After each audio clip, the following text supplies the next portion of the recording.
کہ مسلم لیگ نون اور جناب نواز شریف صاحب کی سیاست کا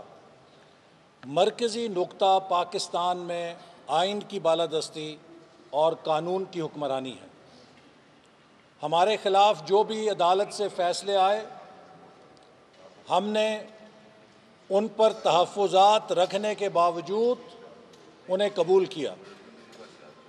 جب نواز شریف صاحب کو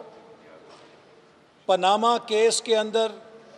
جو ان کے خلاف کیس دائر کیا گیا تھا،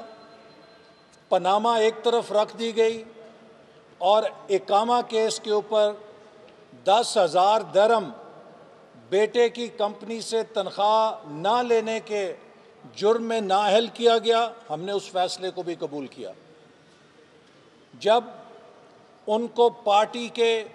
صدر کے منصب سے ہٹانے کے لیے ایک فیصلہ لایا گیا، ہم نے اس کو بھی قبول کیا،